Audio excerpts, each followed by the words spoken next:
Oke, langsung saja Mas Adip, saya serahkan kepada Mas Adip. Boleh dong Bapak dan Ibu semuanya minta tepuk tangan virtualnya dulu buat Mas Adip Rahmanto. Yeay!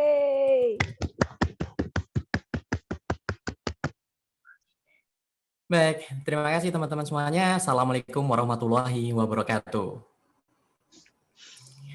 Semangat pagi teman-teman semuanya, dan saya panggilnya teman-teman ya, jadi biar lebih akrab aja dan kita agendakan sesi ini kita lebih santai aja, jangan sampai ikutin sesi belajar tapi kok malah tegang, kok kelihatannya serius banget, jadi lebih enak kita bawa lebih santai aja ya teman-teman. Oke, saya mohon izin perkenalkan diri daripada nanti kurang sopan gitu, tiba-tiba ngomong nih siapa belum kenalan gitu. Saya ikutin Mbak Tiwi tadi sudah memperkenalkan diri, saya izin memperkenalkan diri, nama saya Adip Rahmanto, panggil saja Adip. Saya konsultan di CIAS dan di sesi siang hari ini mohon izin untuk memandu teman-teman semuanya di acara CIFO Corporate Innovators Forum 2021 di bulan Juni ini.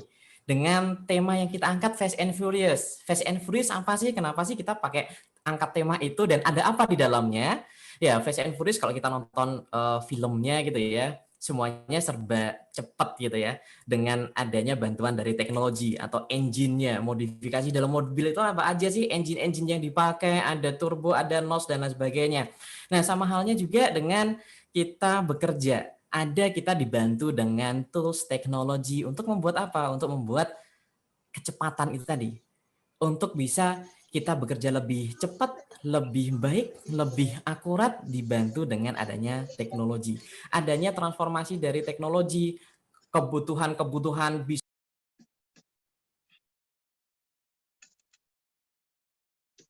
Mas Adip, ke-mute Mas Adip. Astagfirullahaladzim. Tadi sampai kebutuhan, hilang itu. Ke-mute ya?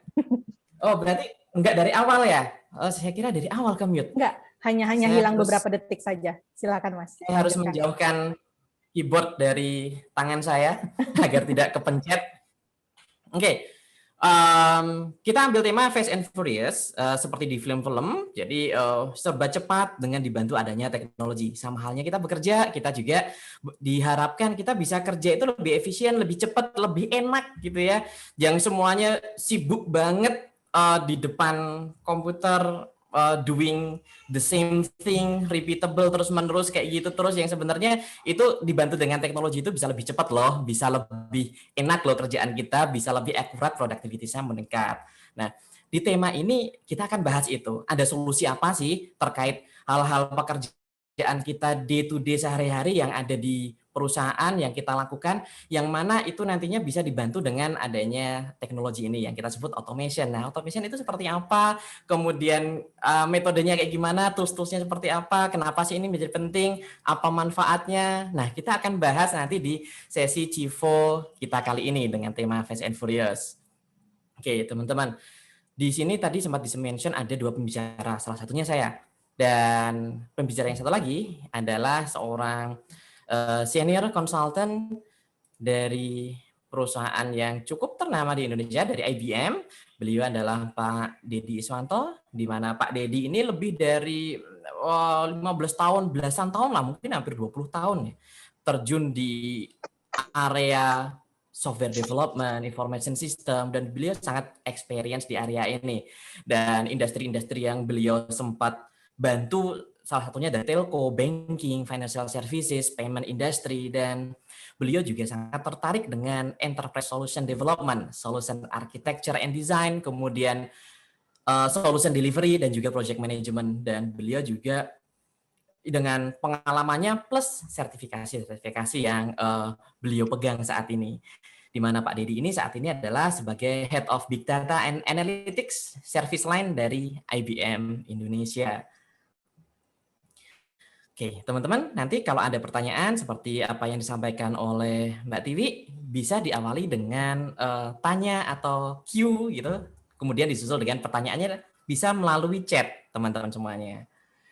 Baik, untuk mengefisienkan waktu, agar kita nanti bisa punya waktu lebih banyak untuk interaksi, dua arah, kita bisa diskusi, bisa tanya jawab, maka mohon izin saya untuk mulai dulu dari sesi saya ya. Yang pertama terkait automation juga, work automation di CIFO 2021 ini.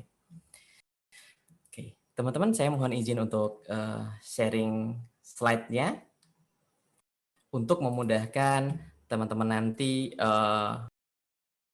get the idea apa sih yang kita diskusikan di sini, karena bentuk visual itu akan sangat membantu bagaimana kita belajar.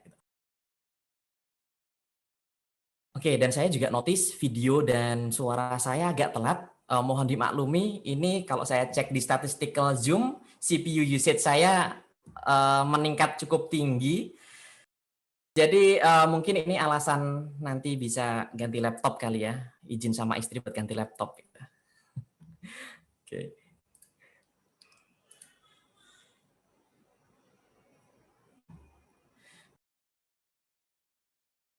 Untuk mempersingkat waktu, tadi saya juga sudah sempat memperkenalkan diri. Ini lebih detailsnya di mana saya adalah seorang konsultan dan co-creator dari Corporate Innovation Asia atau CIAS. Kemudian juga associate trainer di Academy Trainer, dan saya juga seorang co-founder dari Aldira Technologies dan partner di Khalifa Farm. Saya juga punya bisnis investasi, juga bisnis di peternakan. Dan saya selain konsultan, saya juga suka people development awalnya, suka training, giving training, kemudian ikut belajar coaching, ikut sertifikasi coaching, dan ternyata hal-hal itu cukup membantu saya, membantu peran saya sebagai seorang konsultan. Dan beberapa sertifikasi yang saya ambil dari Loop Institute of Coaching untuk professional coach, dan juga sertifikat Agile Coach dari International Consortium of Agile. Kemudian juga saya sebagai active member di International Coach Federation, ikut di ICF Jakarta Chapter juga, dan sebelumnya saya banyak di consulting memang sebelumnya, di Jati Piranti Solusindo atau dikenal dengan nama Jati Solution sebelumnya sebagai lead consultant dan juga head of business analyst and quality excellence, di mana sebelum itu saya juga banyak di financial services seperti di Commonwealth, di ANZ juga, dan sebelumnya juga sempat di industri EPC, Engineering Procurement and Construction, salah satu anak dari Halliburton saat itu, namun kemudian sudah split up, yaitu di Kellogg Brown & Root atau KBR. Oke, teman-teman, untuk mengefisienkan waktu, saya langsung masuk ke materinya. Oke, teman-teman, apakah sudah siap? Kalau siap, mohon acungkan jempolnya, jempol virtualnya, teman-teman. Kita masuk ke sesi kita di sesi awal ini. Oke, mantap. Mantap, jempol virtual dan juga jempol beneran gitu ya, diacungkan. Sip. Oke, teman-teman.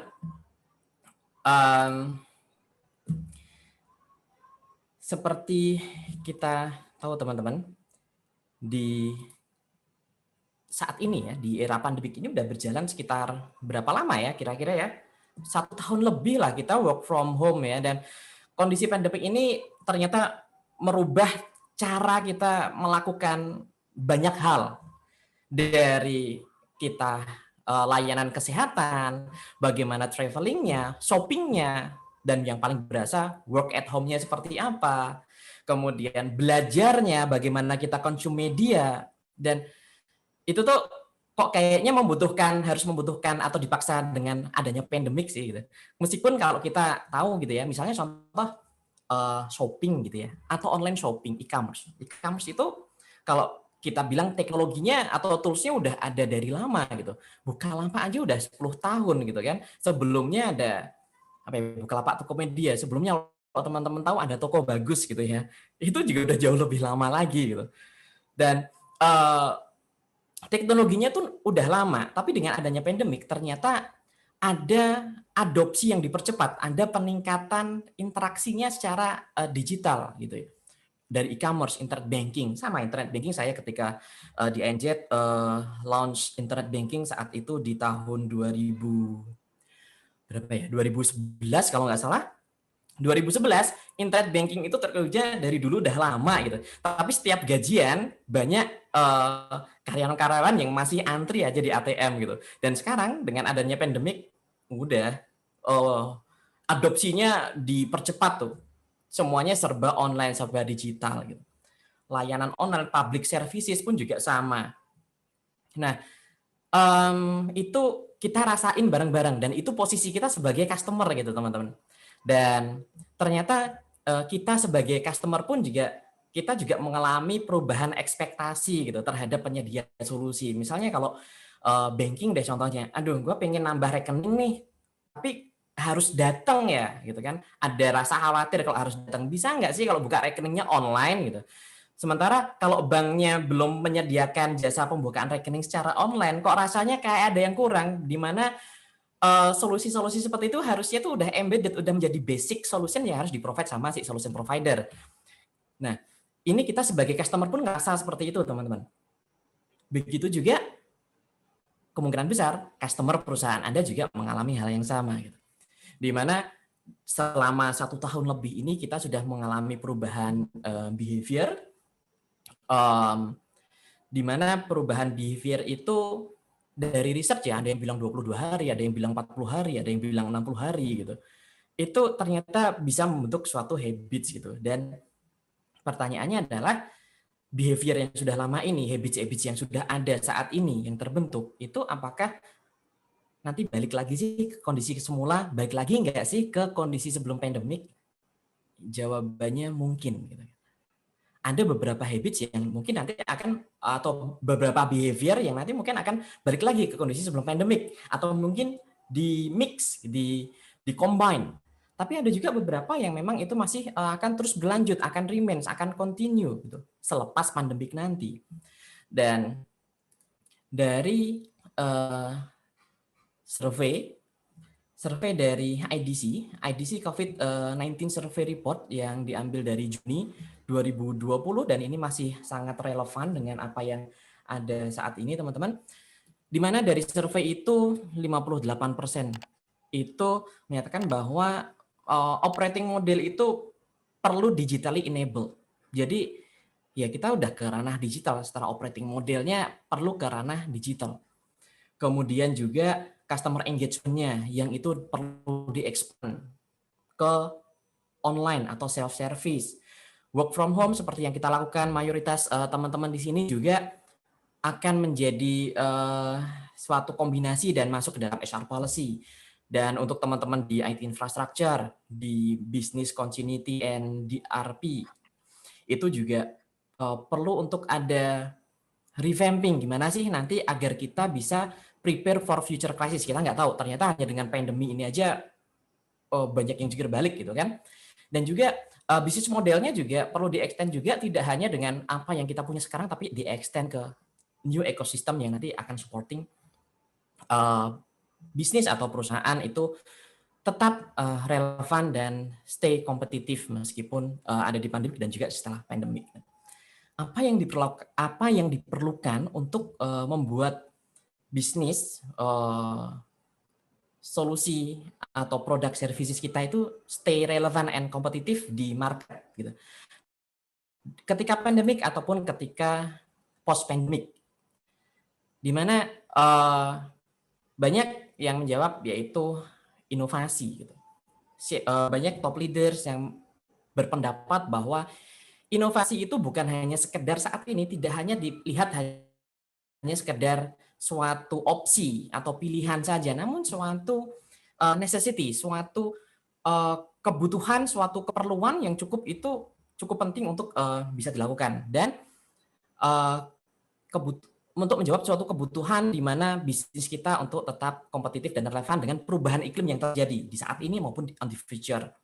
Dan juga bukan hanya bisa survive atau kembali ke posisi semula ketika sebelum pandemik, namun juga bertumbuh dengan lebih baik lagi daripada kondisi sebelum pandemik. Jadi dengan inovasi itu sangat dimungkinkan sekali untuk kita grow lebih baik dari yang sebelumnya. Pertanyaannya adalah siapa nih yang melakukan inovasi? Siapa yang melakukan transformasi? Siapa yang melakukan perubahan-perubahan itu? So, tidak lain tidak bukan perubahan-perubahan itu ya pasti perusahaan yang lakuin ya, tapi di bagian mananya perusahaan, leader kah, top leader, manager, staff.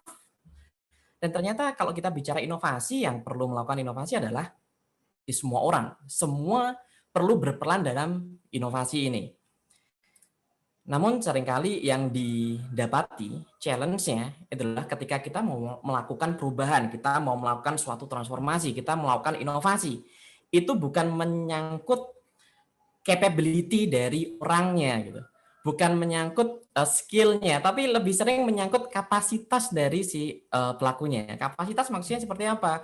Seringkali mereka gini, terjebak ke suatu pekerjaan-pekerjaan yang sifatnya rutin, manual, time consuming, sehingga mereka merasa nggak punya waktu untuk berkontribusi lebih di dalam transformasi dan inovasi tersebut. Dan ada satu survei dari Workfront, dan ada survei namanya di Workfront ini, nama surveinya State of Work Report. Mereka menyatakan bahwa rata-rata orang itu hanya meluangkan 40% waktunya dalam primary task mereka, sementara sisa waktunya itu habis melakukan pekerjaan yang sebagian besar sifatnya administratif, repetitif, dan manual. Terus pertanyaannya juga, gimana caranya agar kapasitas itu bisa diperbesar? Gimana caranya agar mereka bisa punya waktu, punya kapasitas untuk berkontribusi, untuk melakukan inovasi-inovasi tersebut? Jadi selama yang memperkerjakan itu apa ya, yang deliver task-nya, yang mengerjakan itu manusia, maka selalu ada batasannya gitu teman-teman. Kita punya satu hari 24 jam gitu. Tapi tidak serta-merta, tidak melulu 24 jam itu kita pakai buat kerja, non-stop buat kerja gitu.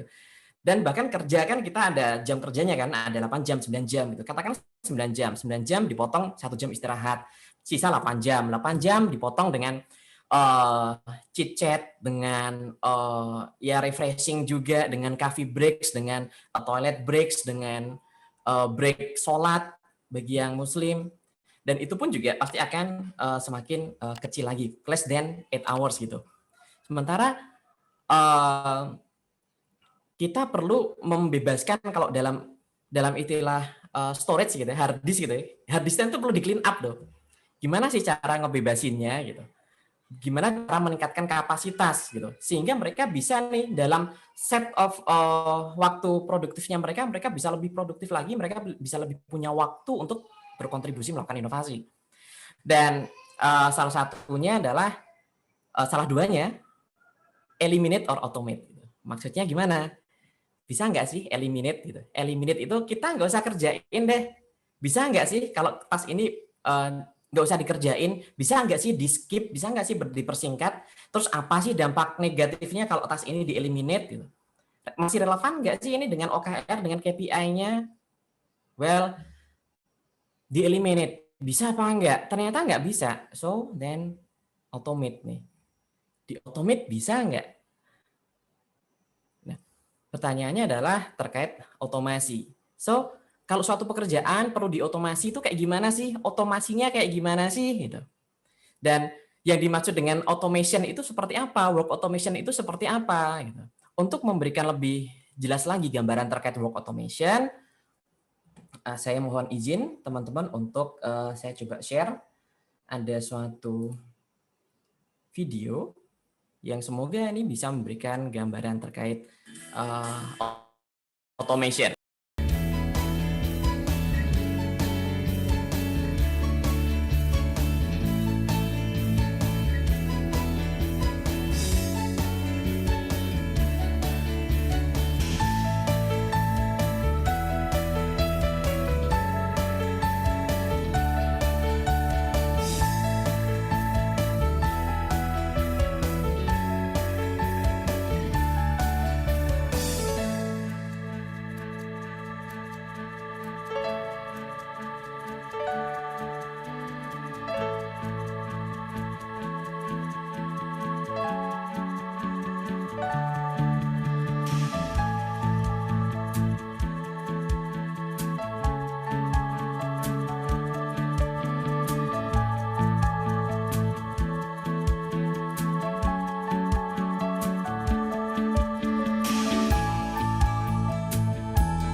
Apa yang barusan tadi ada di video itu adalah suatu proses di mana ada suatu bot atau automation bot itu menjalankan setidaknya ada 4 proses di situ. Yang pertama itu adalah download email dan attachment-nya. Jadi si bot ini secara otomatis dia akan download email, kemudian attachment-nya ada PDF dengan spesifik kriteria, kemudian dia akan menempatkannya ke file folder tertentu yang sudah di-set. Gitu. Kemudian si bot ini juga bisa membuka PDF sendiri, bisa membaca datanya, kemudian ekstrak data itu ke kolom-kolom Excel yang sudah ditempatkan gitu. Terus kemudian juga setelah itu si bot ini mampu secara otomatis dengan sendirinya dia login ke ERP atau ke sistem yang lain, memasukkan data-data yang ada di Excel tadi. Ini ceritanya terkait invoicing sih. Kemudian membuat dan men-save invoice data dari ERP sistem tersebut. Dan dari sini setelah tercreate, secara otomatis juga mengirimkan email konfirmasi bahwa ada tadi kalau di video itu ada 4 invoice yang sudah di-create dengan detailnya ada pada link di body email. Dan itu semuanya prosesnya dari proses baca email, download attachment, ekstrak data yang ada di attachment, login ke ERP, input data di ERP, kirimin email, kirimin konfirmasi, itu semuanya otomatis dikirimkan atau dilakukan oleh si bot ini atau automation bot. Ini adalah suatu contoh simpel dari suatu automation gitu ya. Atau sebenarnya workflow automation pun juga sudah ada di sekitar kita dari dulu sih. Contoh kayak email. Email kita bikin email rules gitu. Ketika ada rules tertentu, ada trigger tertentu, maka email itu nanti akan kita tempatkan di folder yang sudah ditentukan gitu. Jadi kita nggak perlu nih bersih-bersih email setiap hari, kita nggak perlu pindah-pindahin email. Pindahin email tuh time consuming juga gitu. Dan once kita bikin workflow rules-nya di email, di Outlook misalnya, itu secara otomatis juga email tersebut akan dikategorize sendiri berdasarkan dengan rules yang sudah kita define. Gitu. So, dengan adanya otomasi seperti itu, contohnya teman-teman, apa sih yang bisa didapat nih dari ada 3 hal, dari organisasi, dari customers, dan juga dari employee tersebut. Gitu. Kalau dari organisasi, tentu saja benefit dari automation ini adalah adanya improvement dari sisi performance gitu. Implementasi dari work automation itu nggak hanya berhenti hanya untuk satu task atau satu proses atau satu departemen aja, tapi memungkinkan untuk diimplementasikan dan integrasikan antar departemen secara berkelanjutan, teman-teman. Dan juga korporasi itu kan juga terdiri dari sistem ya, yang isinya people, proses, teknologi, input, proses, output yang saling tergantung satu sama lain. Ketika ada satu bagian yang itu di-enhance, yang itu bagian di-improve, maka bagian yang lain juga pastinya akan mendapatkan dampak positifnya. Kecepatannya bisa meningkat gitu, karena yang melakukan robot gitu. Seperti yang di video tadi, bayangkan kalau itu yang ngelakuin manusia akan takes waktu yang lebih banyak. Tadi ada 4 data invoice, di-create sampai dikirimkan email. Kalau di video tadi itu dengan kecepatan real time, durasi videonya sekitar 1 menitan gitu. Dan manusia pun juga ada batasannya gitu kan, 24/7. Bisa aja kualitasnya menurun karena capek. Ada salah karena faktor capek, ada salah, ada nggak fokus, atau kadang ada yang kelupaan gitu. Sementara kalau pakai automation, suatu tools, automation, work automation, itu buat kita desain dan develop itu dengan benar, ya seterusnya dia akan ngelakuin langkah-langkah itu ya dengan konsisten, dengan benar, dengan kecepatan yang lebih cepat dari manusia yang ngelakuin. Dari integrasi data, ekstrak data, input data, gitu, pengiriman email, dan sebagainya. Kemudian juga ada cost reduction. Tentu saja cost reduction ini dari sisi contohnya yang paling banyak dibahas dari sisi tenaga kerja itu. Instead of kita hire orang lagi, maka dengan orang yang ada aja udah cukup gitu. Kita nggak perlu hire orang lagi. Dengan orang yang ada justru malah outputnya pun juga bisa lebih meningkat dengan bantuan bot automation itu tadi. Karena kualitasnya baik, maka nggak perlu adanya banyak rework. Karena rework itu sendiri membutuhkan banyak tambahan waktu, otomatis juga tambahan biaya gitu. Kemudian juga adanya better opportunities bagi perusahaan. Karena gini, bagi perusahaan maupun bagi employee juga. Bagi perusahaan dan employee itu opportunity-nya instead of kita hire orang lain, kita upskilling aja employee yang ada gitu untuk posisi yang lebih tinggi gitu. Atau kita reskilling dari reallocate employee-nya untuk mengerjakan area-area yang lain, kita bekali dengan skill-nya. Jadi ada internal hire daripada kita menambah headcount, kita ambil dari luar. Bagi customer tentu saja ada improve service level yang sebelumnya tas-tasnya itu di deliver secara manual, sekarang sudah di automate, lebih cepat, lebih lebih cepat juga si customer itu mendapatkan value dari kita. Adanya improvement dari turnaround time dari customer request sampai customer mendapatkan value dari produk atau service kita. Termasuk juga streamlining customer service. Bagi employee akan lebih puas gitu dengan kerjaannya, karena kerjaannya bukan suatu pekerjaan yang membosankan, suatu pekerjaan yang bukan lagi yang rutin manual, tapi suatu pekerjaan yang lebih strategik, yang lebih bermakna, yang lebih valuable, yang lebih inspiratif bagi mereka. Gitu. Dan juga boosting productivity. Tentu saja dari video tadi bisa kelihatan secara productivity pun juga bisa meningkat dengan bantuan dari bot tadi. Tingkat kesalahan bisa di-reduce. Gitu. Dan yang paling penting adalah free up employee time sehingga bisa enabling corporate innovation. Karyawan bisa terbebas dari pekerjaan rutin manual dan memakan banyak waktu dan akhirnya kapasitasnya nanti bisa meningkat gitu. Karyawan punya banyak waktu lebih dalam berkontribusi melakukan inisiatif-inisiatif inovasi maupun transformasi. Mereka punya waktu yang lebih banyak untuk melakukan eksplorasi. Mereka punya waktu untuk mencari ide perubahan-perubahan apa saja yang nanti bisa diimplementasikan gitu. Termasuk juga mereka mampu memberikan atau melakukan suatu pekerjaan-pekerjaan yang lebih bermakna, yang lebih punya kontribusi langsung ke perusahaan, yang lebih strategik. Dan ini yang nantinya akan membantu dan mempercepat digital transformation dan inovasi setelah transformasi di perusahaan teman-teman semuanya. Tadi ada rangkaian prosesnya. Proses seperti apa sih yang memang itu cocok untuk dilakukan otomasi, teman-teman? Setidaknya secara garis besar ada empat hal. 4 proses yang ini cocok banget, yes. Sebelum lanjut, mungkin ini slide-nya agak pecah ya, Mas? Beda sama yang pertama tadi. Beda sama pertama tadi muncul sebelum video. Oh, atau mungkin koneksi saya ya, slide-nya agak pecah ya. Saya coba stop share ya, saya reshare ulang teman-teman.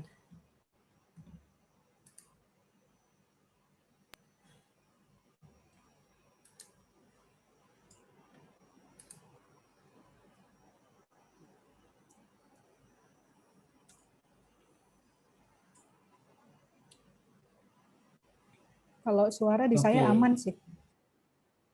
Oke, masih pecah kan slide-nya? Sedikit, tapi lebih clear. Tapi lumayan ya. Masih pecah juga sih. Ya nggak apa-apa deh. Masih pecah. Tulisannya besar-besar sih, kebaca. Oke, lanjut teman-teman. Proses yang cocok untuk proses automation, yaitu proses-proses yang tentu saja manual. Ketika proses-proses itu dilakukan manual oleh manusia dan ini cukup melelahkan dan rawan kesalahan. Ini salah satu contoh proses yang sebenarnya cocok sih. Tapi selain manual apalagi? Jadi ini bukan or tapi dan. Manual dan repetitif. Yang kedua repetitif. Berulang-ulang terus, nggak hanya sekali dua kali saja, bukan hanya yang sifatnya seasonal atau peak di akhir-akhir tertentu saja gitu, tapi secara reguler dia tuh berulang gitu, nggak hanya sekali dua kali aja, tapi bisa berulang harian, mingguan atau mungkin bulanan gitu.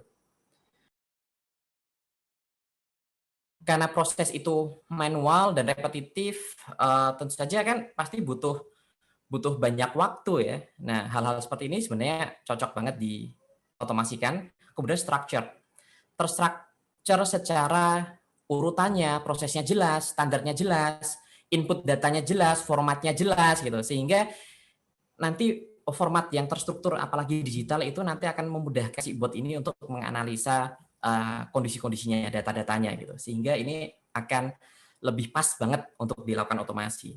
Yang keempat logical. Logical artinya memang secara decision making atau pengambilan keputusan di dalam setiap tas-tasnya itu bisa di apa ya, bisa di logika. Artinya ada business rules yang memang sudah didefinisikan di awal yang itu spesifik dan berlaku untuk berbagai skenario gitu. Jadi bukan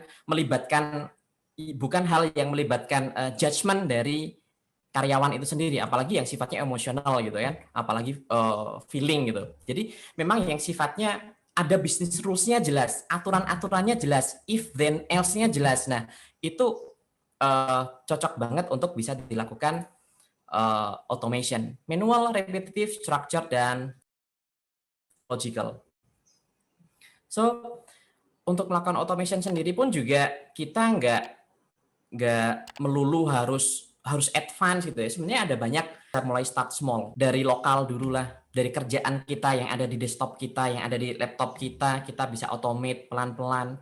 Kemudian nanti juga bisa integrate ke departemen lain dengan proses-proses yang saling terintegrasi, atau sampai kita melakukan redesign suatu bisnis proses yang itu nanti powering automation juga di dalamnya. Dan semuanya ada term and condition-nya sih. Semua proses yang terstandard dan digital itu akan sangat ngebantu banget kita melakukan automation.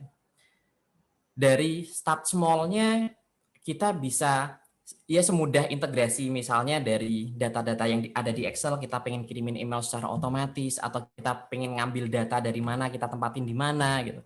So, ada banyak tools di luaran sana teman-teman. Ada yang banyak tools yang saat ini itu sifatnya itu low code atau no code. Maksudnya gimana sih? Low code atau no code itu tools yang memang dia bisa, kita sebagai user kita bisa build automation tanpa melakukan coding atau sedikit sekali coding yang perlu dilakukan. Sifatnya akan lebih banyak ke drag and drop, bikin flow, kasih parameternya, kasih konfigurasinya, dan minimum banget kita melakukan proses coding seperti halnya developer gitu. Jadi orang non IT pun bisa melakukan atau mendevelop automation-nya sendiri. Beberapa tools-nya Zapier, ada automation.io, IFTTT, dan Google pun juga, kita sekarang juga kalau punya Android pasti punya email Google gitu kan. Google di ekosistemnya, di workspace-nya, dari Google Docs, Google Sheet, Gmail, Google Form, dan sebagainya itu bisa saling diintegrasikan. Di Google Workspace Marketplace itu kita bisa pilih banyak plugin yang bisa membantu productivity kita, mengautomate kerjaan-kerjaan kita. Ada plugin-plugin yang banyak yang gratis yang bisa kita pakai, ada juga yang sifatnya paid, tapi juga nggak mahal-mahal banget gitu. Ada juga automation yang memang itu akan ditujukan ke hal yang lebih kompleks lagi, sehingga melibatkan artificial intelligence kayak automation anywhere, UiPath, Nintex, dan banyak lagi. Contohnya kayak gimana sih yang dimaksud low code itu? Sama sekali kita nggak nulis coding, kita nggak seperti developer, kita bikin script gitu. Semuanya berbasis pada if then else. Jika ada kondisi ini, atau jika ada trigger aktivitas apa, maka action apa yang akan dilakukan. Dan itu kita bisa parameterize, kita lihat di UI-nya, kita tinggal pilih-pilih aja, klik-klik sana-sini, drag and drop gitu. Jadi minimal banget kita melakukan coding, atau bahkan ada beberapa yang nggak perlu coding sama sekali. Dan untuk memulainya, yang paling penting itu adalah start small, move fast, dan kita nggak perlu buru-buru harus menciptakan banyak automation inisiatif gitu. Kita ideation kan dulu deh, proses apa aja sih yang possible banget untuk dilakukan otomasi, siapa customer yang akan kita bantu atau business user yang akan kita bantu, proses apa yang akan kita automate, maka kita bisa melakukan pendekatan design thinking dan agile untuk melakukan automation. Kita ideatkan, kita gali opportunity apa saja yang itu bisa kita automation-kan, kemudian kita kurasi, kita ranking mana saja yang paling visible, yang paling mudah, yang paling memberikan value paling besar kalau itu di automate. Kita lakukan POC juga di situ untuk memastikan bahwa nanti teknologi yang kita pilih itu fit loh dengan ekosistem yang ada di company kita, fit loh dengan proses-proses atau typical proses yang ada di company nanti, dari hasil ideation, dari hasil discovery tadi, typical proses apa aja. Jadi untuk menentukan seberapa visible sih nanti kalau hal tersebut diotomasi dan kita nggak salah pilih solusi nantinya gitu. Dari suatu proses discovery kita akan menemukan banyak opportunity untuk bisa di-automate dan kita start small, kita bisa pakai pendekatan agile dengan short development sprint, kita tentukan sprint backlog-nya apa saja yang mau kita plan untuk kita automate dan kita hasilkan di akhir sprint itu kita bisa hasilkan automation bot-nya atau kita hasilkan automation tools-nya di situ. Dan bertambah, selalu mengalami iterasi dan incremental. Dan juga adanya continuous improvement. Tidak hanya di proses yang ada, tapi juga kita bisa menyasar new opportunity, new process, new department, apalagi yang bisa di-automatekan, sehingga lambat laun nanti proses-proses atau tas-tas yang ada di corporate itu terautomate, terdigitize, dan terintegrate satu sama lain. Sehingga secara ekosistem di dalam korporasi tersebut, itu akan lebih straight through processing gitu, akan lebih seamless jalannya. Secara employee akan lebih banyak waktu untuk melakukan inovasi-inovasi, punya banyak waktu untuk berkreasi, unlock creativity, akan punya banyak waktu melakukan eksperimen-eksperimen yang itu punya value atau dampak langsung bagi perusahaan, di mana nantinya bisa mengaccelerate digital transformation dan juga transformasi inisiatif strategi yang ada di perusahaan itu dengan lebih cepat lagi. Oke, dulu kebetulan ya slide ini slide terakhir teman-teman. Oke, mohon maaf atas kendalanya. Oke, nanti di sesi Q&A kita bisa banyak diskusi. Dan di sini kebetulan sudah hadir nih Pak Dedi Swanto dari IBM. Saya mohon izin untuk memperkenalkan beliau, untuk memanggil beliau. Pak Dedi, seorang konsultan dari IBM Indonesia, Head of Big Data and Analytics, Service Line Lead dari IBM, dan beliau memang seperti yang saya sampaikan di awal, punya interest dan antusias di enterprise system development, enterprise architecture design, solution delivery, dan juga project management dengan segudang pengalaman beliau yang nanti akan sharing tentang automation juga, yang akan beliau sharing kepada teman-teman semuanya. Semoga teman-teman juga bisa mendapatkan knowledge atau point of view yang lain yang bisa memperkaya teman-teman di roles-nya atau di pekerjaan teman-teman di sehariannya. Mohon izin untuk saya memanggil Pak Dedi. Apa kabar Pak Dedi? Halo Mas Adib. Baik Mas, apa kabar Mas? Halo Mbak Tiwi, teman-teman semua. Saya lihat on dulu videonya, tapi nanti saya coba tes dulu share ya, apakah akan mengalami masalah yang sama apa tidak. Ya, makasih Mas Adib ya. Banyak. Nanti saya akan skip beberapa. Kemarin saya koordinasi mungkin dengan Mas Adib, saya akan share contoh-contoh yang sudah kami lakukan. Dan sebetulnya saya juga sedang menjalankan proyek yang terkait otomasi di satu heavy utilities company di Indonesia, ya, yang warnanya kuning. Saya belum pede untuk nge-share nama mereknya ya, karena masalah NDA dan terkaitnya gitu. Nah, mungkin nyambung lagi ya dari yang Mas Adib share gitu ya. Sekarang orang sudah makin kebutuhan akan otomasi itu malah jadi terakselerasi gitu, apalagi dengan kondisi COVID. Tadi Mas Adib sudah sebutkan gitu, bahwa otomasi ini sudah sejak lama. Kalau kita balik ke time span yang pendek aja gitu ya, dari 2010 itu otomasi itu sebenarnya sudah terjadi. Dulu ada misalnya robot yang rasional gitu ya, itu kan sebenarnya robot untuk men-screen scrap, kita melakukan testing, nah itu kan juga udah otomasi. Kalau mungkin teman-teman sudah ada yang pernah pakai di awal 2000-an gitu. Nah, simple workflow yang diotomasi seperti itu yang bisa dibilang basic automation yang sudah terjadi sekarang dari kurun waktu 2010-an gitu, yang mana itu simple workflow, masih silo memang di satu aplikasi, lalu screen scrap ke aplikasi yang lain, dia akan login tadi kan, terus dia klik dengan script yang sudah kita prepare, tadi kan low code ya, semua tools RPA, nanti dia akan login, lalu klik kemana, input datanya berdasarkan data yang kita berikan. Gitu. Jadi basic automation itu sudah terjadi di 2010. Kemudian sekarang otomasi itu sekarang istilahnya kalau di kami itu udah menuju ke intelligent automation. Tadi Mas Adib juga sempat singgung. Jadi workflow-nya sudah terkait nih antara tidak silo saja, tapi sudah antar departemen, teknologinya mungkin sudah pindah-pindah gitu ya, nggak hanya di satu aplikasi aja. Misalnya tadi ada email, ada aplikasi, balik ke SAP, nah itu kan udah melibatkan beberapa aplikasi ya. Instead of integrasi back-end via API, ada bahwa perspektif otomasi ini bisa dilakukan lebih efektif dengan melakukan otomasi gitu. Jadi itu yang untuk mungkin di 2-3 tahun terakhir sudah banyak euforianya untuk melakukan otomasi di level di hyper automation atau intelligent automation gitu. Dan robotnya sudah unattended gitu.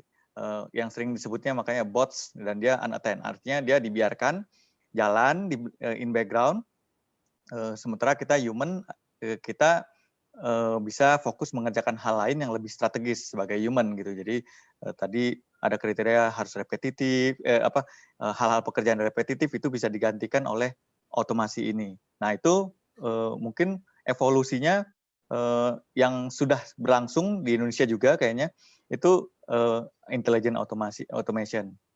Kemudian berikutnya ke arah mana nih gitu.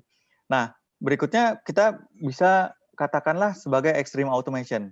Nah, otomasi yang tadi masih integrasi beberapa aplikasi itu sudah akan lebih men-scale up di level AI gitu.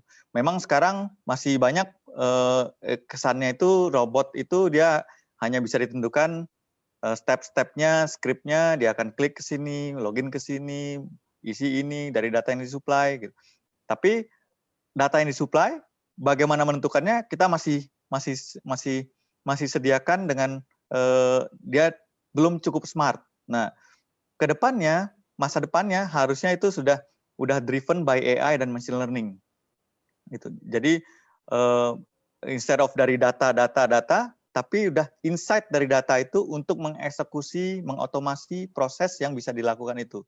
Jadi memang langkah-langkah yang tidak hanya repetitif, tapi juga repetitif, tapi behind the scene dari repetitif itu apa aja gitu. Kan itu kognitif manusia yang agak sulit ketika hanya diberikan kepada robot. Untuk itu robot harus diperkaya dengan AI, machine learning, insight, instead of dia hanya disuplai data. Kedepannya ke arah sana, yang mana nanti dia akan terlibat di masalah proses back office gitu ya. Back office tentunya banyak sekali ya, tergantung industrinya. Talent gitu, talent maksudnya hiring gitu, membaca CV dan seterusnya gitu ya. Teknologi mungkin di DevOps, automasi, apalagi dengan data gitu. Nah, di banyak dan melihat tren itu, semua penyedia service teknologi seperti UiPath, Microsoft, HFS gitu ya, itu memang sedang invest cukup besar. Bisa apakah ini tertutup? Oke. Cukup besar. UiPath, Blue Prism itu tadi sudah diperlihatkan ya beberapa leading tools untuk RPA. Nah, dia menambah expense-nya untuk research lebih lanjut tentang untuk research mereka di otomasi ini. Gitu. Mungkin saya nggak mau lama-lama di sini juga karena saya cukup banyak. Saya ingin berbagi sebanyak-banyak yang saya bisa yang dari data IBM ya. Ini kira-kira evolusi market apalagi diakselerasi oleh COVID. Gitu. Nah, extreme automasi ini next, saya next lagi. Nah, jadi di 3 tahun ke depan akan bertambah cukup signifikan. Ini data research kami ya. Jadi bahwa di area-area IT, operation, customer service, R&D, tadinya masih sekarang ini ya, misalnya IT operation bisa lihat sendiri sama teman-teman ya, 75%, nanti bisa jadi IT akan dengan DevOps, automation, banyak tools otomasi, tidak hanya RPA ya, kayak testing otomasi, Katalon, seperti atau yang simple kayak JMeter gitu ya, Selenium. Nah itu kan juga sebenarnya otomasi ya. Nah itu akan makin mendominasi kegiatan IT operation dan development atau enhancement yang diperlukan untuk tim IT. Dan tentunya kalau di operation, production, back office itu makin kelihatan. Tadi ada contoh dari Mas Adib, misalnya invoicing. Saya nanti ada contohnya sedikit tentang bagaimana invoice bisa diproses gitu ya dan dibantu dengan robot gitu. Nah, di semua area-area ini yang bahwa kita banyak melihat peluang untuk melakukan efisiensi dengan mengandalkan otomasi ini gitu. Jadi apalagi ya adopsinya di setiap setiap area ini ya sekarang sudah terjadi, lagi happening. 3 tahun ke depan kalau menurut research kami akan makin akselerasi lagi gitu.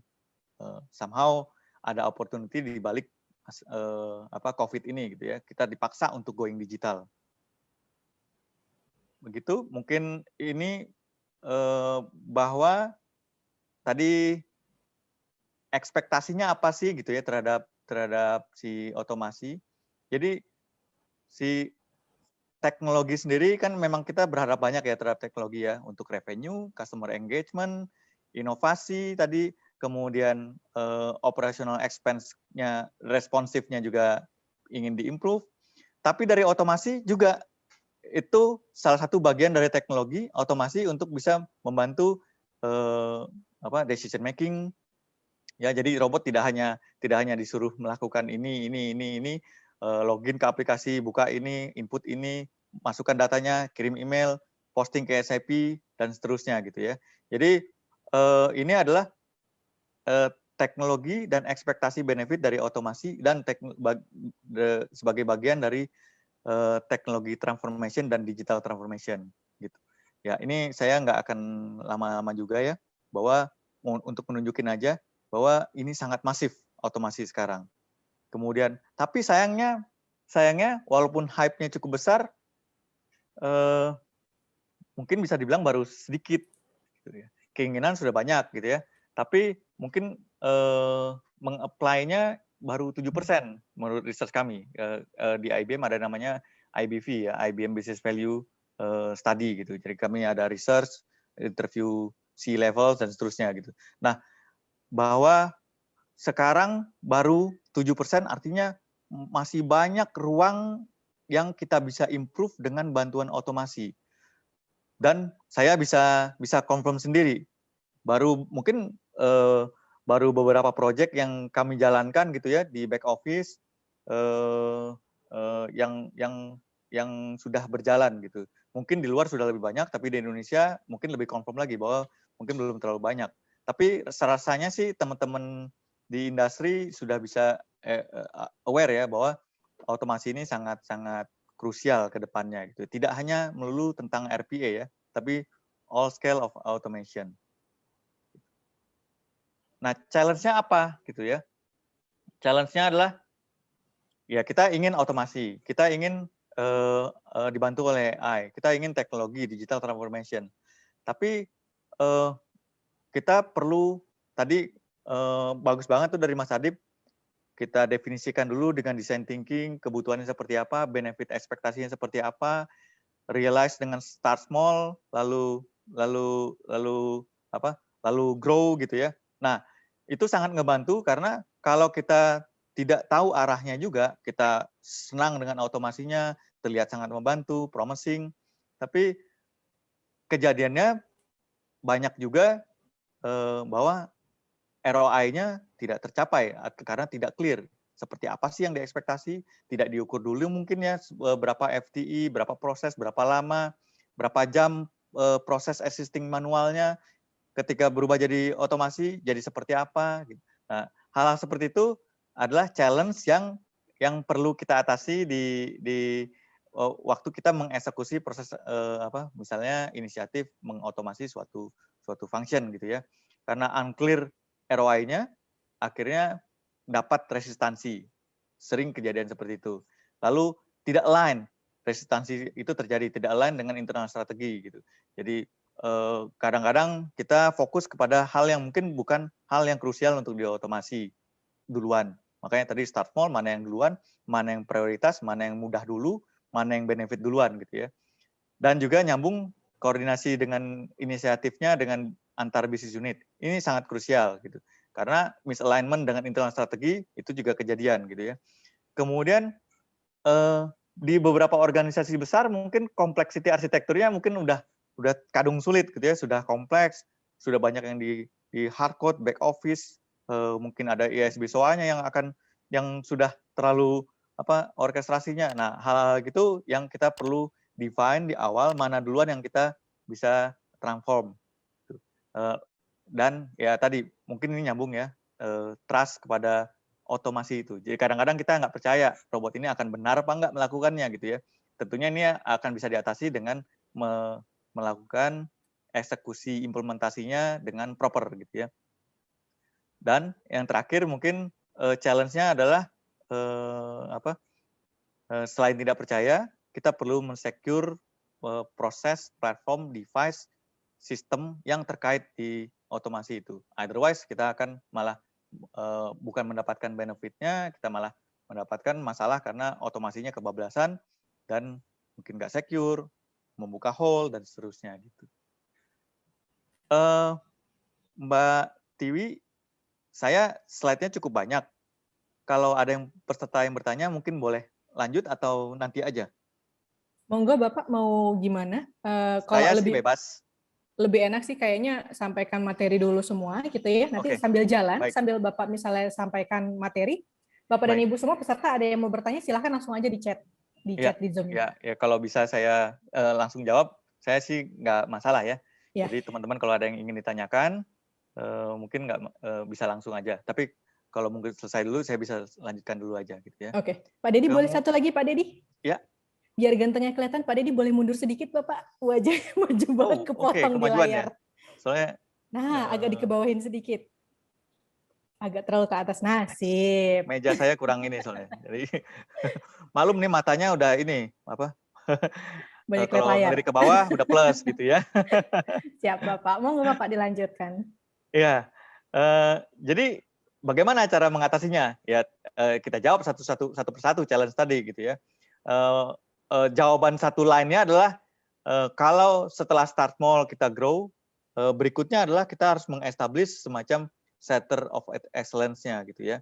Jadi semua faktor-faktor tadi, bagaimana memonitornya, bagaimana meng-scale-nya, bagaimana mengukur cost dan benefit-nya gitu dan bagaimana itu benar-benar mereduksi gitu ya. Dan ROI benefit-nya itu memang betul terrealisasi apa enggak. Nah, itu sebetulnya jawabannya adalah dengan kita start apa yang kita bisa benefit karena di situ kita dapat buy-in dari alignment tadi ya. Ketika udah ada benefitnya, orang akan lebih senang gitu. Instead of kita langsung jabarkan semua jebret gitu, semua arsitektur lengkap kompleksnya, tapi kita akan di-challenge sana sini.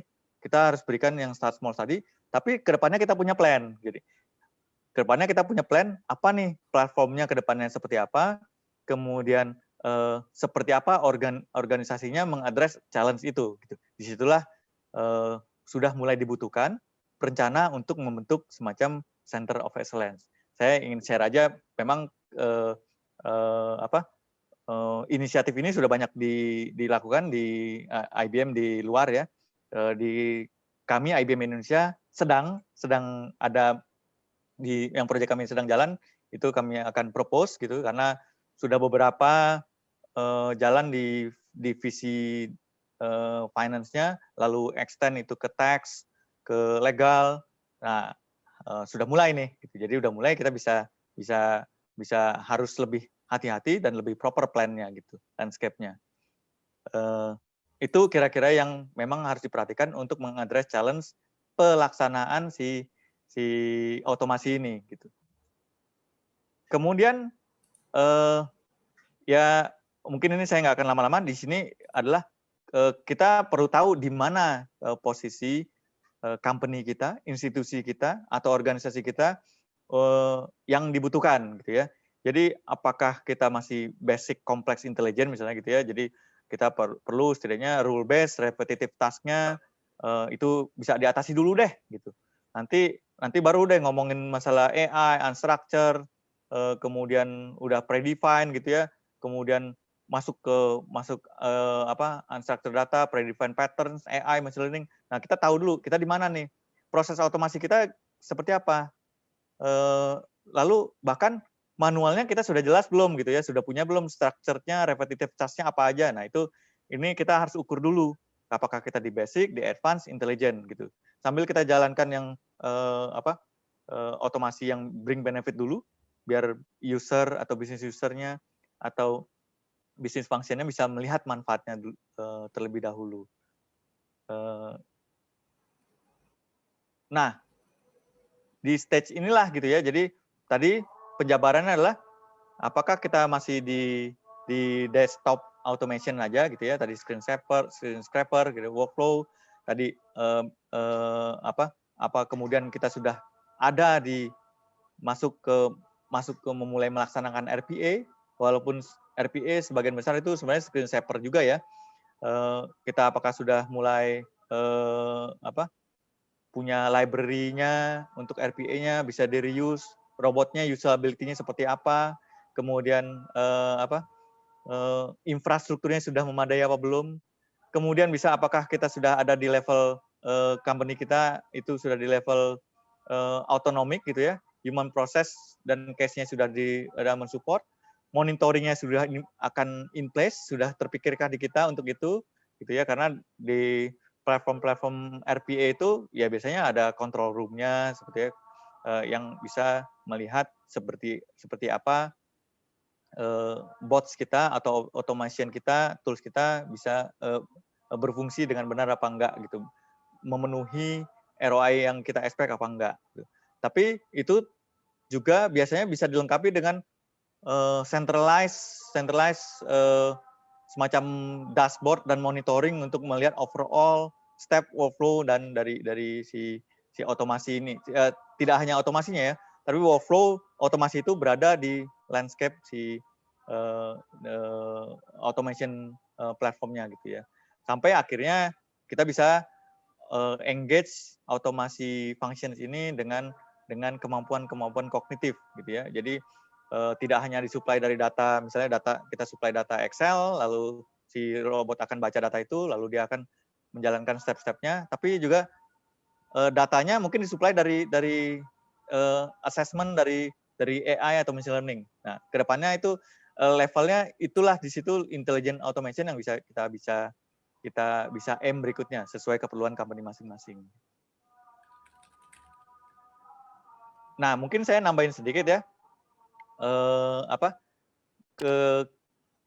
Nambahin yang dari tadi Mas Adib, beberapa kriteria yang kita bisa aim untuk mana dulu kita bisa otomasikan adalah ya proses-proses yang repetitif yang mengkonsum banyak high FTE gitu ya, banyak person yang harus dideploy ke sana, itu tentunya udah salah satu yang perlu kita lihat sebagai potensi untuk bisa di otomasi. Jadi kita bisa berdayakan FTE-nya untuk melakukan more strategic level activities gitu ya. Karena human kan lebih dari robot tetap aja.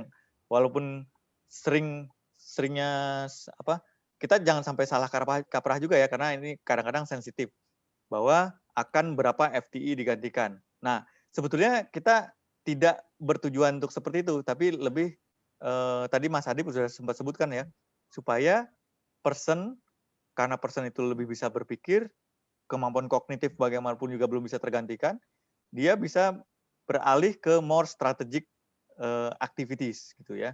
yang lebih bermakna instead of melakukan repetitif, input di Excel, kirim email, input lagi Excel, kirim email dan seterusnya, login di SAP, input seterusnya gitu ya. Yang mana terus datanya dari kertas, input lagi, itu kan bisa diotomasikan gitu, combine dengan OCR, combine dengan si robot ini gitu ya.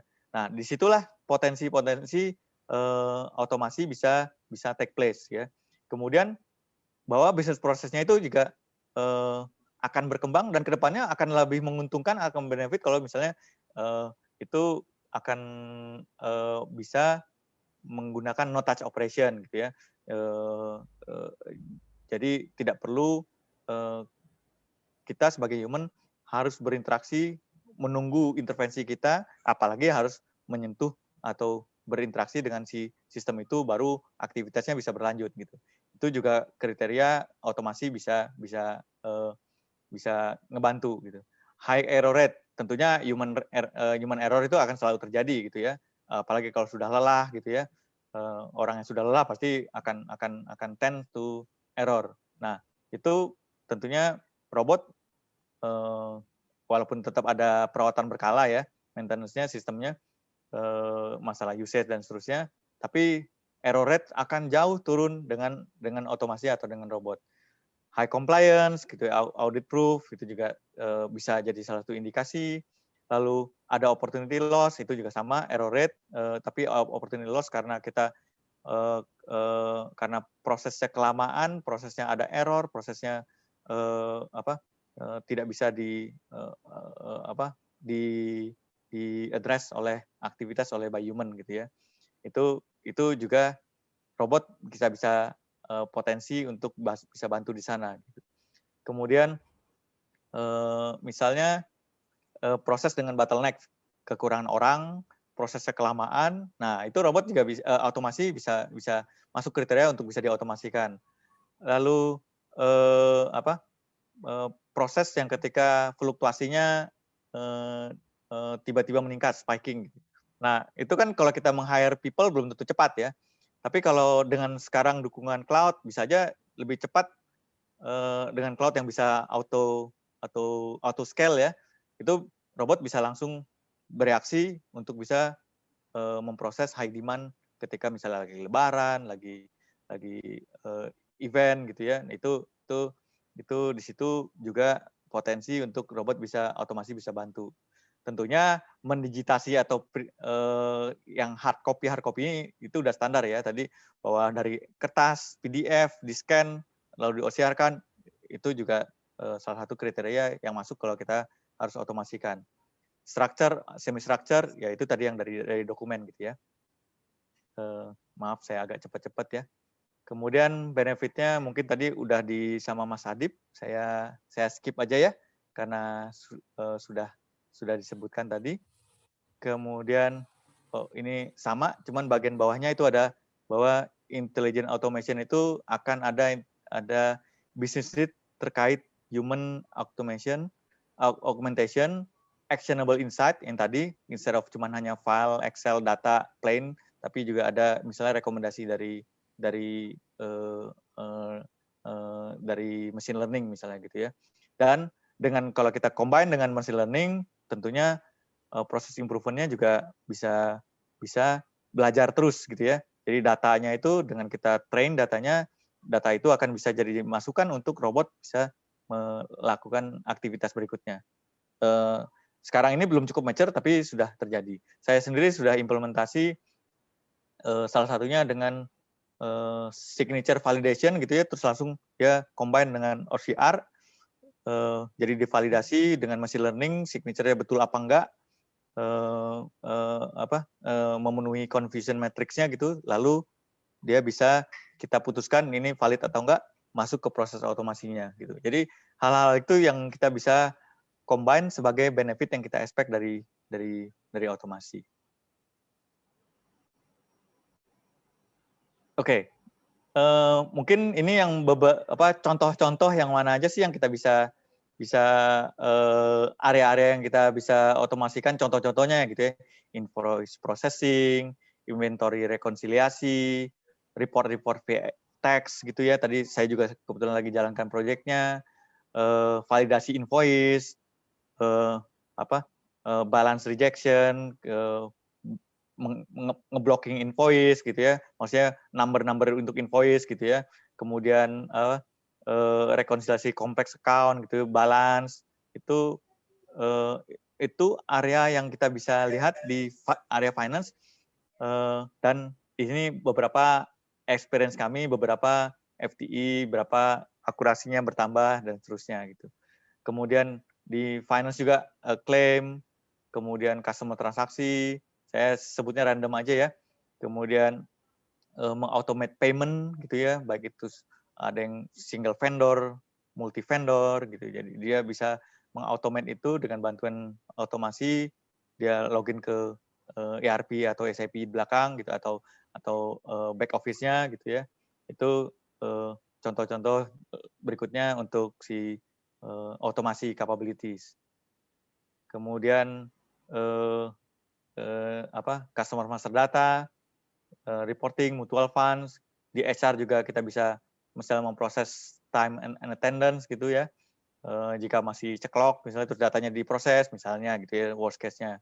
Kemudian employee profit sharing, back datanya, atau juga malah sebenarnya juga misalnya men-scan CV, lalu diotomasi dipilih yang mana gitu ya, itu bisa opportunity untuk bisa di improve dengan automation. Kemudian saya sedikit ada contoh untuk simpelnya ya, activities untuk misalnya invoice gitu, ketika robot, gimana sih prosesnya si robot itu ya, activitiesnya. Robot akan buka invoice di sistemnya, kemudian dia akan melakukan basic check, dia akan login, dia ngecek entity-nya dulu kah, gitu ya. Lalu apakah dia perlu inquiry dulu ke PO number-nya, ke somewhere back office, bookmaster, ERP, SAP, atau yang lainnya gitu ya. Kemudian ketika sudah terima, maka dia akan bikin notes komitmennya misalnya, kemudian dari situ dikalkulasi, input invoice-nya, diposting lagi ke bookmaster atau di back office-nya, generate dokumennya, ID-nya juga, kemudian invoice-nya bisa diproses dan ready buat payment. Nah, ini contoh tadi kan udah sebutkan misalnya invoice ya. Tadi Mas Adib juga di awal contohnya juga invoice. Ini yang cukup populer sekarang di back office finance ya, memproses invoice karena ini cukup heavy volumenya. Kemudian sama ini juga invoice processing juga mirip-mirip ya. Tapi ini mungkin nanti akan dia contoh di sini adalah dia melakukan 3 langkah matching di purchase order-nya kayak gimana, good receipt-nya kayak gimana, invoice receipt-nya seperti apa, lalu di match lagi dengan purchase order dan invoice receipt-nya. Nah, hal kayak gitu kan ketika human akan klik ke sana, login ke sini, apalagi kalau sistemnya terpisah-pisah gitu ya. Dia login ke ERP-nya, terus ada yang masih di Excel, dia buka lagi di SAP, setelah itu salin dulu di Excel misalnya lagi, baru setelah itu dia siap PD post invoice itu ke SAP. Nah, ini bisa dilakukan oleh robot seperti itu gitu. Nah, human-nya bisa fokus untuk oke, ini seperti apa nih outlook-nya. Nah, jadi kita bisa fokus bisnisnya ke arah sana. Karena di sini cycle time-nya udah reduce, kemudian productivity-nya ya tadi karena udah bisa fokus ke yang lain, terus quality-nya juga akan lebih baik gitu. Kemudian ini misalnya backlog ya. Waktunya sebenarnya sudah habis, Pak. Kira-kira butuh berapa menit lagi, Pak? Oke, ini mungkin saya skip aja karena ini contoh juga. Kemudian ini juga ada contoh otomasi yang kami lakukan. Saya kasih angka gitu biar cukup tergoda nih, cukup terprovokasi gitu ya, bahwa benefitnya besar di luar ya. Sampai di realize-nya itu benefitnya $3 juta. Oke lah, ini cost di luar gitu ya. Forecast-nya sampai $15 juta dia dengan melakukan otomasi ini gitu ya. Kemudian di sini juga ada yang agak teknikal, ada tadi archive email yang perlu dibaca, perlu dilihat, terus di-convert supaya bisa di-archive. Nah, ini otomasi juga bisa bantu. Mungkin dari saya ini aja, yang lainnya sih masih contoh juga. Ini enggak sih, ini another kind of di bank yang sudah, contoh bank yang sudah levelnya cukup baik.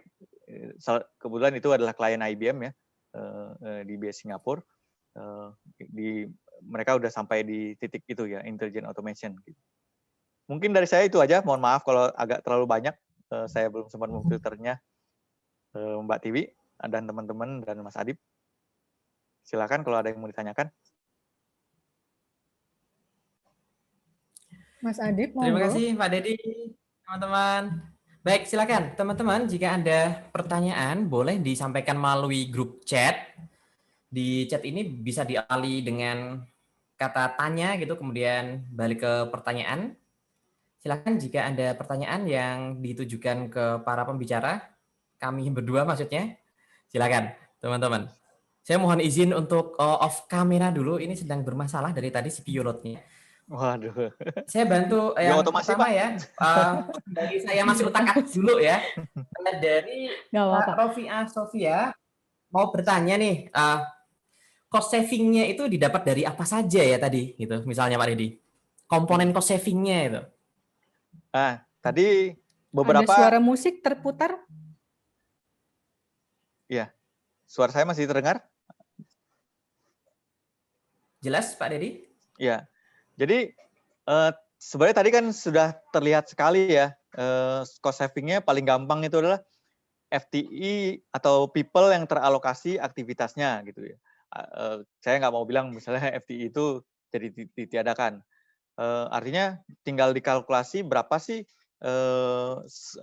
biaya people itu satu. Kemudian cost saving di durasi aktivitas atau proses itu sebelum digantikan oleh robot, oleh otomasi. Itu juga bisa dikalkulasi. Lalu cost saving dalam konteks opportunity. Dengan kita bisa lebih cepat, kita bisa obtain di opportunity. Kira-kira yang paling simpel sih itu yang kita bisa ukur ya. Jadi kalau salary atau biaya dari employee kan jelas kelihatan ya, dan dia bisa mengerjakan hal lain yang mungkin bisa kasih benefit lain lagi ke company. Biasanya sih itu hitungannya. Makanya tadi kan berapa durasi yang di save, berapa lama, lalu berapa FTE gitu ya. Nanti itu bisa di-convert jadi persentase, bisa di-convert jadi katakanlah dolar atau rupiah gitu. Itu mungkin Mbak Rifah, betul ya Mbak ya pertanyaannya. Mungkin Mas Adip bisa nambahin? Oh, Mas Adip lagi ini ya? Masih di mute. Oke. Agak sulit dengan izin dan biasanya lebih ke cost saving ya, instead of cost reduction, karena ada dua istilah, saving and reduction gitu. Kalau reduction biasanya not necessarily benar-benar di-reduce gitu. Misalnya kayak biaya tenaga kerja gitu. Biaya tenaga kerja kan kita bayarnya bulanan gitu ya. Tapi bulanan kan bukan terus lantas pekerjaan dia sebagian sudah diotomatekan terus kemudian gajinya dipotong. Enggak lantas seperti itu. Betul. Namun biaya gaji bulanan dia masih tetap ada, tapi satu, ada potensial dari cost saving, kita nggak perlu hire additional headcount gitu. Yang kedua, dengan biaya yang sama, secara produktivitasnya itu lebih tinggi gitu, lebih naik gitu. Contohnya seperti itu, yang paling sering sih, lebih ke cost saving-nya gitu. Oke. Makasih Mas, betul banget itu. Oke, ini Mas Adip sama Pak Dedi, mungkin sambil nunggu Bapak dan Ibu yang lain nih, kalau nunggu bertanya di chat Zoom gitu ya. Mungkin contoh-contoh, tadi kan banyak contohnya tuh di area finance ya. Kalau misal kayak saya nih orang marketing gitu, orang HC, orang HR gitu. Contoh simple sehari-hari itu yang bisa diotomasikan dengan cara sederhana tuh apa saja ya, Pak Dedi, Mas Adip. Jadi saya kebayangnya gini, bisa nggak sih saya mengotomasikan pekerjaan saya tanpa saya harus bergantung ke orang IT gitu ya, harus nunggu orang IT yang ngerjain gitu. Saya aja yang ngerjain itu dengan cara simple tuh, ada nggak ya contohnya? Mas Adip atau saya? Tadi saya sempat nyebutin yang HR misalnya screening CV gitu ya. Kebayang di saya screening CV itu kalau di HR pastinya kalau kita combine otomasi dengan OCR, lalu kita bisa define keywordnya apa gitu ya. Itu bisa membantu HR untuk daripada membaca semua ribuan CV itu, kalau kita punya filter awal, lalu kita bisa baca CV-nya oleh otomasi dan OCR combine, atau bisa kita tambahkan AI di situ ya, selain keyword, dia bisa mempelajari apa sih nih kalau CV yang qualified untuk kita bisa proses selanjutnya. Itu satu untuk HR sih.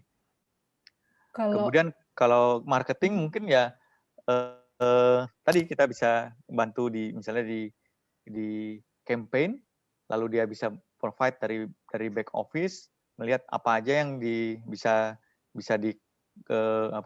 dari interaksi dia dengan katakanlah customer service gitu ya. Kemudian dia bisa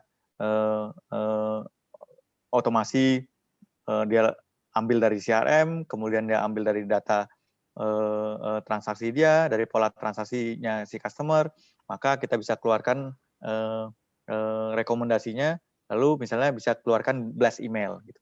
Nah, itu juga bisa peluang jadi otomasi. Mungkin Mas Adib bisa ada contoh lain? Ya. Otomasi contoh itu lain biasanya kalau kita pengen dilakukan oleh karyawan sendiri kan ya, Pak Dedi ya? Itu bisa diambil alih oleh robotnya gitu. Jadi kan tadi dia akan login ke beberapa sistem, ambil datanya, informasinya, ambil kesimpulan yang sudah kita train sebelumnya. Lalu jika action berikutnya dari dia bisa perlu blast email, kalau katakanlah campaign tadi ya, maka dia langsung create the template, create emailnya, ambil email address dari katakanlah CRM-nya, maka dia akan itu otomasi mereplace itu bisa gitu. Jadi ya human-nya bisa melihat lagi, dia bisa melakukan hal lain yang lebih beneficial gitu. Saya perlu mengenal banyak how to-nya juga nih sepertinya. Oke. Mas Adib lanjut, Mas Adib. Itu udah Silakan, mulai banyak yang bertanya.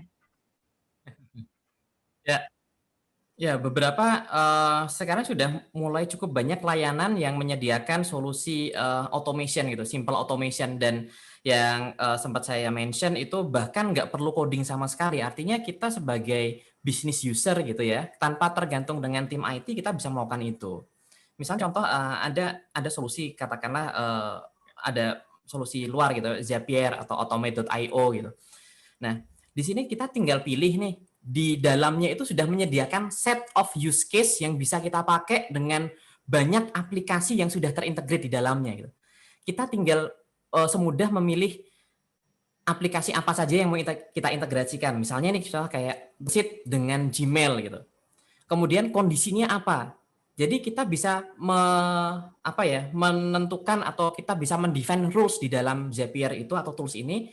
Ketika kondisi misalnya tanggalnya adalah tanggal hari ini, maka kolom-kolom yang ada di email di Google itu otomatis akan dikirimkan email ke siapa gitu. Jadi dengan kondisi if then else gitu. Jadi sesimpel kita pilih aplikasi yang mau diintegrasikan, kondisinya apa, filternya apa, next action-nya harus ngapain sih? Misalnya next action-nya kirimkan email dengan format body seperti apa. Dan itu nggak perlu coding sama sekali dan banyak layanan yang sudah menyediakan. Atau ada juga teman-teman di kantornya menggunakan kan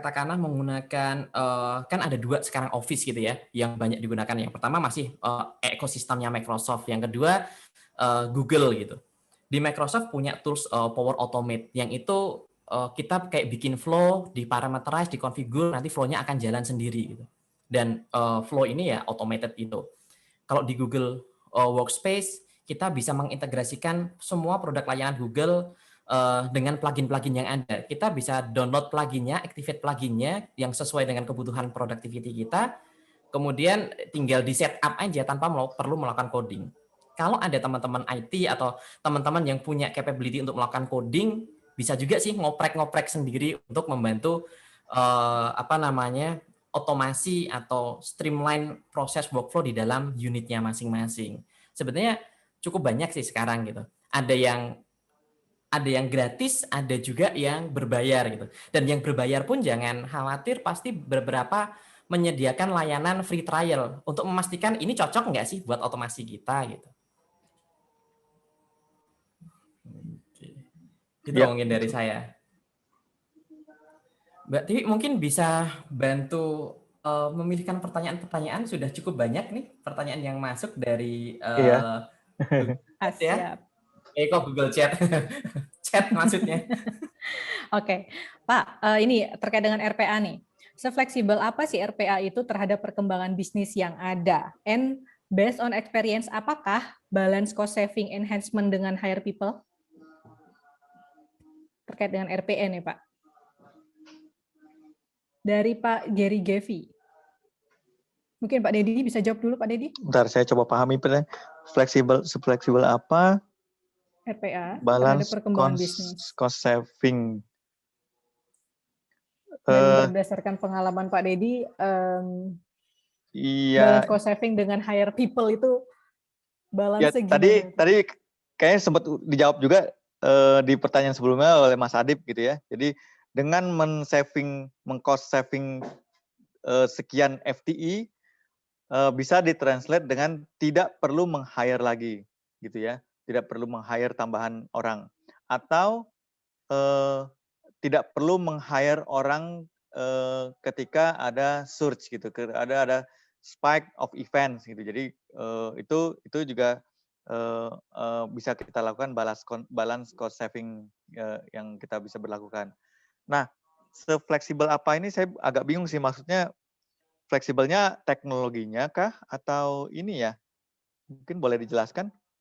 Kalau fleksibel tadi bahwa di RPA atau otomasi itu bisa bantu di semua, tadi Mas Adi sempat sebutkan kan kriterianya apa aja, terus saya ada tambahan kriteria lain di mana RPA bisa bantu gitu ya.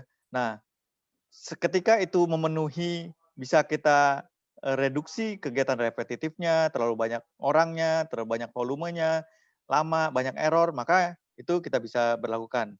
Dan RPA itu sangat fleksibel karena dia tidak melakukan interaksi laut belakang melalui API, integrasi gitu. Asal kita bisa ajari seperti apa sih sistem-sistem yang ingin di-automate oleh si RPA itu. Apakah itu cukup menjawab? Karena yang bagian pertamanya saya kurang paham maksudnya fleksibel apa. Pak Gary mungkin nanti bisa ditambahin, diperjelas Pak di chat atau mungkin Pak Gary masih ada di sini kah? Bisa dimunculkan suaranya? Masih, Mbak? Enggak Pak Gary, kurang jelas atau gimana? Enggak sih, sebenarnya saya mau nanya aja sih Pak. RPA itu kan pastinya kan ada proses setup ya Pak, terkait dengan beberapa proses yang bakal kita robotik ya atau automate. Nah, secara perkembangan bisnis kan pasti selalu berkembang kan. Nah, ketika mengikuti setup dan segala macamnya itu kan mau nggak mau kita harus menyesuaikan kan. Nah, itu sefleksibel apa perubahan-perubahan yang terjadi dengan apa yang udah pernah kita setup sebelumnya di RPA? Oh, berarti apakah tools RPA itu ketika ada perubahan, dia gampang nggak kita mengubahnya gitu ya? Yes. Ya. Ini balik ke ketika kita mendesain prosesnya sih juga, RPA robot itu sangat sensitif terhadap aplikasinya gitu. Ketika dia berubah, memang kita harus adjust lagi. Tapi tadi sempat di-highlight ya bahwa ini low code. Jadi ketika kita ingin berubah, mengubahnya nggak terlalu sulit gitu. Tapi memang setiap kali ada perubahan di back end-nya, back office-nya, memang si robot ini harus dikasih tahu, diajarin lagi gitu. Cuma kita bisa melakukannya tanpa perlu IT skill. Jadi dari saya sih begitu kira-kira. Oke. Pak ini ada beberapa pertanyaan, waktunya udah mepet. Ya, saya lanjutkan dipilihin. dulu ya. Oke. Ini terkait dengan flow proses, Pak. Automation itu lebih baik dibuat untuk flow proses besar dulu, baru dilanjutkan ke detailnya, atau sebaliknya? Flow proses yang detail dulu gitu ya, baru dibuat yang besarnya. Kayaknya di intro awal Mas Adib sudah dijelaskan ya. Yes. Ini start small, tapi sebenarnya di balik start small itu bukan berarti flow proses besarnya kita nggak jalankan paralel gitu. Gitu sih. Siap. Setuju Mas Adib? Mas Adib ada mau tambahan mungkin, memperjelas lagi? Betul. Kalau kita mulai mau start eksekusi atau implementasinya ya, betul, kita start small-nya. Artinya kita akan memilih satu task atau proses yang memang itu bisa ngasih value banget, plus itu juga bisa showcasing kita ke top leaders gitu, bahwa oke, ini automation-nya dan hasilnya ROI-nya juga udah bisa diukur gitu ya, dan memang sangat appealing banget gitu. Kita start small gitu. Tapi sebelum itu betul ada think big-nya. Kita punya visi yang besar, maka di awal kita generate ide sebanyak mungkin, proses-proses apa sih yang punya potensi untuk diotomasikan gitu. Kita ibaratnya kayak ngejaring ikan dulu. Kita lempar jaring, kita dapetin banyak proses, kemudian kita akan kurasi gitu. Kurasi kita define, oke, proses ini udah cukup mature belum? Nanti bakal ada perubahan apa enggak? Input-inputnya udah digitize atau belum gitu. Jadi nanti proses yang sangat suitable atau yang paling seksi lah untuk diotomasikan, kita akan start small duluan gitu. Ya, tadi Mas Adi kan sempat sebutkan design thinking ya. Jadi kita definisikan prosesnya dengan design thinking, bukan prosesnya, apa idea-idenya, nanti kita bisa prioritaskan, ya detailnya kita bisa lanjutkan. Gitu. Jadi diawalin dengan ide dulu nih gitu ya, apa yang bisa diotomasikan ya, apa aja, gitu ya. Nanti kalau Agile kita bisa masuk product backlog, gitu, epic dan user story-nya kita bisa pilih, kita kerjakan dulu, kasih dulu benefitnya, karena kita butuh dukungan. Kalau kita terlalu hanya mengandalkan landscape besar detail, akhirnya kita kelamaan nggak dapat dukungannya.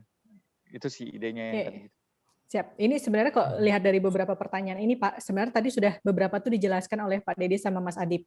Tapi mungkin gitu ya, ini banyak yang join itu bukan orang IT Pak gitu. Tapi pengen melakukan otomasi gitu ya. Jadi mungkin masih belum kebayang banget gitu ya, realnya seperti apa gitu. Jadi ada beberapa pertanyaan ditanyakan lagi. Nah ini selanjutnya, dari Pak Ferry, digital transformasi ini mulainya dari mana? Nah kalau tadi dijelaskan dari ideation dulu gitu ya, menentukan apa yang prioritas ditransformasi bagaimana, key success faktornya apa, mungkin bisa diperjelas lagi gitu ya Pak.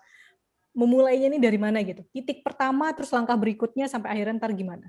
Mungkin saya dulu sedikit, nanti bisa Mas Adip bisa tambahkan. Jadi saya menjelaskan yang tadi langkah yang Mas Adip di slide terakhir tuh ya. Jadi kita waktu ideation itu kita kan mendefinisikan pain points-nya ya di design thinking. Pain points apa aja yang ingin kita solve dulu gitu dengan automasi ini. Dari situ kita bisa pilih yang mana dulu yang kita lakukan. Gitu.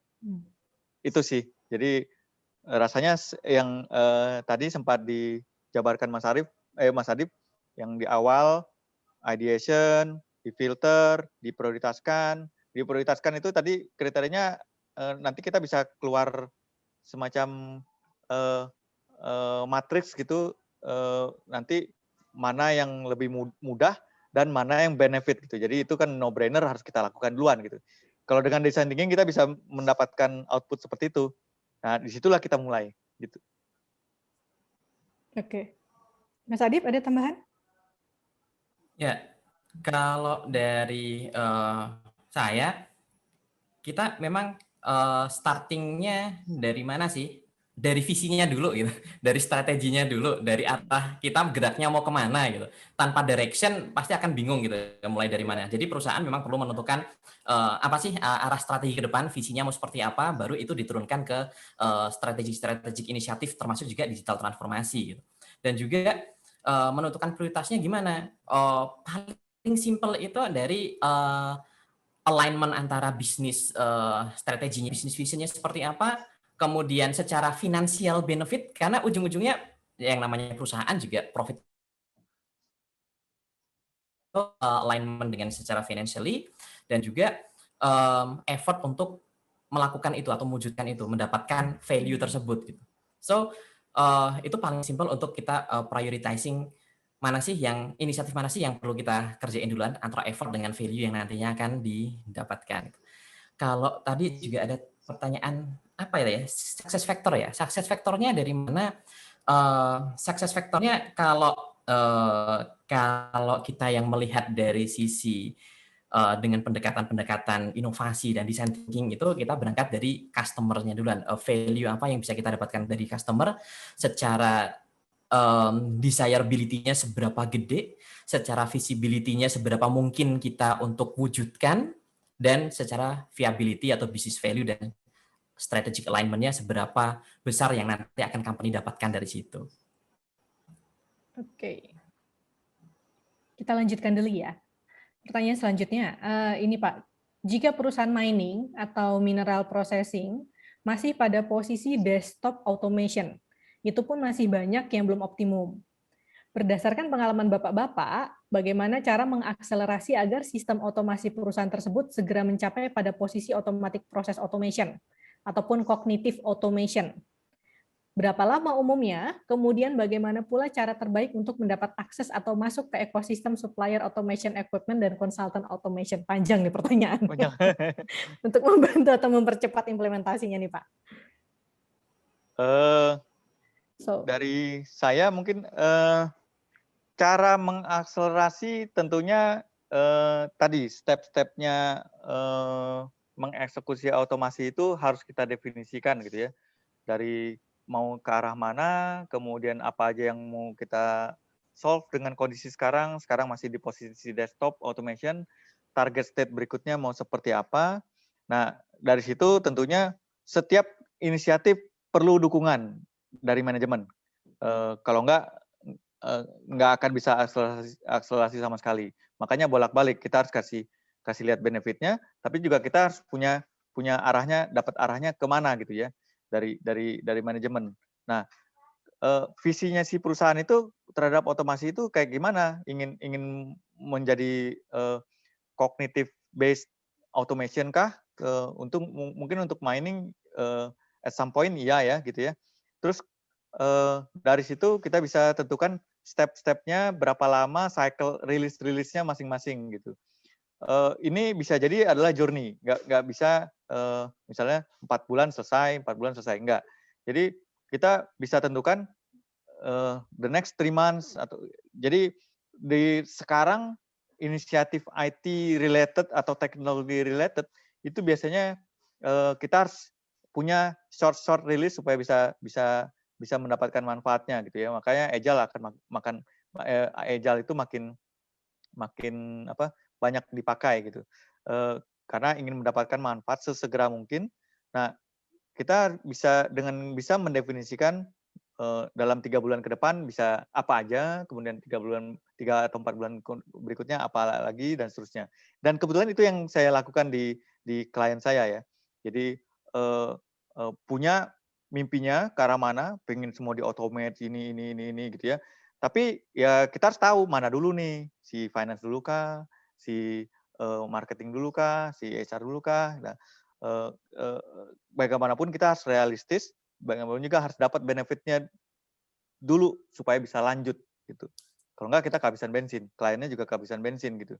Dan teknologi berubah, approach bisa berubah gitu. Seperti itu sih. Dan kita kan perlu align ya dengan inisiatif-inisiatif lain. Ya. Nah, itu mungkin jawaban untuk 2-3 pertanyaan pertama gitu ya. Nah, kalau akses masuk ke ekosistem supplier itu bagaimana? Ya, kalau dari saya bisa hubungin Mas Adip saya gitu ya.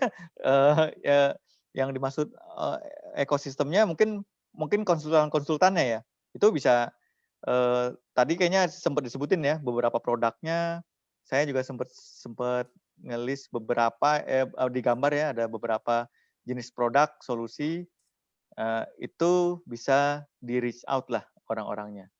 Kalau mau ini bisa ke kontak saya, Mas Adip atau siapa, enggak. Saya oke untuk itu. Silakan Mas Adip kalau bisa ditambahin. Ya, sependapat Pak Dedi. Kalau tambahan dari saya sih, karena dari pertanyaannya ada suatu proses otomasi itu belum optimum gitu ya. Jadi kalau saya optimize dulu sih. Artinya optimize adalah sebelum kita mengaccelerate gitu.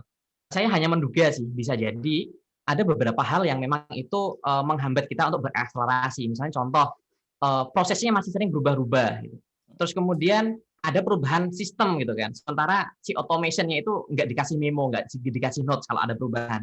Atau struktur datanya yang mungkin unstructured atau masih ada yang belum digitized dan harus butuh konversi dan sebagainya, yang itu juga bisa menghambat akselerasi tersebut gitu. Maka locally optimize dulu, kita optimize apa yang ada, kemudian baru integrate ke sistem lain atau integrate ke proses-proses yang lain, di mana kalau saya sih melihat salah satu kuncinya dalam mengeksplorasi dari maturity proses yang mau di-automate itu sendiri sih. Dari datanya seperti apa, prosesnya sudah firm atau belum, ekosistem penunjangnya seperti apa gitu. Itu yang perlu di-optimize dulu.